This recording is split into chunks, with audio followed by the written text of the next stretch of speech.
মা আজকে শুকনো খোলাতে চিড়ে ভাজছে, বালি দিয়ে না, লবণ দিয়ে। লবণটা ভালো করে গরম করে নিয়েছে, এবার এর মধ্যে চিড়ে দিয়ে দিল। এটা পুরো তেল ছাড়া।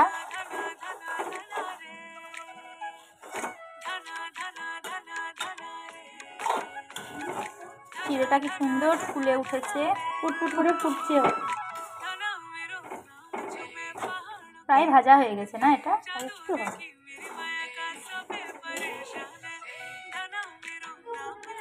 বালি দিয়ে করলে তো কিচকিচ করে, আর এটা তো লবণ দিয়ে তো খাওয়াই যায়, খাওয়ার জিনিস তো। লবণ হবে না, কিন্তু খাওয়ার সময় লবণ মাখাতেও হবে না।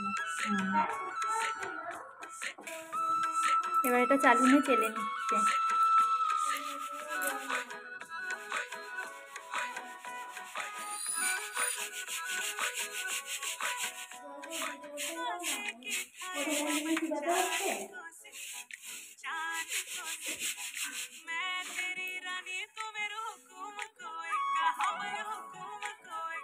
কি সুন্দর চিড়েগুলো ভাজা হয়েছে।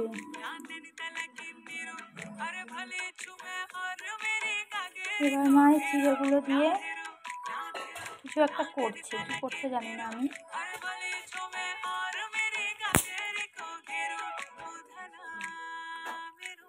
চিড়েটাকে শুকনো তাওয়ায় দিয়ে দিল, এবার তার মধ্যে চিনি দিয়ে দিল এক বাটির কম কম না, হাফ বাটিরও কম। এবার চিনির সাথে চিড়েটাকে ভালো করে নেড়ে নিচ্ছে।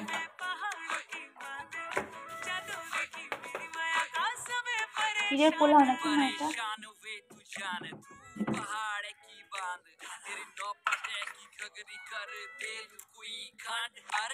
এর মধ্যে 1 চামচ ঘি।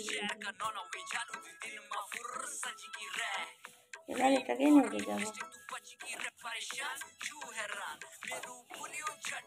এটা তার মানে ঘি চিনি দিয়ে চিড়ে ভাজা হচ্ছে না? ঘি চিনি দিয়ে একটা কি বলে জানো, আমি জানি না, খুব খেতে ভালো লাগে, মিষ্টি মিষ্টি লাগে, ঘিয়ের ফ্লেভার আসে একটা। কি সুন্দর লাল লাল দেখতে হয়েছে। চিড়েগুলো খুব সুন্দর বাড়িতে ভাজা হলো, দোকানের চিড়েগুলো তো এত সুন্দর ভালো লাগে না, কিস কিস করে প্যাকেটে। এই যে চিনিটা গলে যাচ্ছে ঘিয়ের সঙ্গে, আর এটার সঙ্গে মিশে যাচ্ছে, এতে খুব সুন্দর একটা স্বাদ হয়।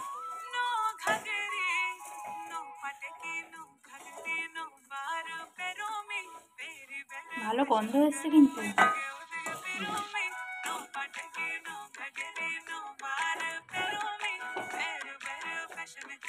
চিনি আর ঘিয়ের মিশ্রণে একটা সুন্দর একটা ফ্লেভার আসে। যারা মিষ্টি খেতে ভালোবাসে তারা একটু বেশি করে চিনি দেবে, আমরা একটু কম মিষ্টি খেতে ভালোবাসি, সেই জন্য আমি অল্প করে চিনি দিই।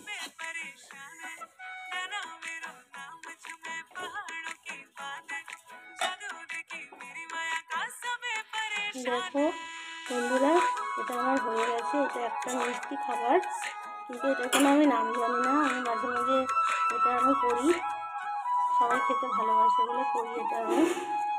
আপনারা এটা কী নাম দেওয়া যায় একটা বলুন তো কমেন্ট করে। হলো না খুব সুন্দর?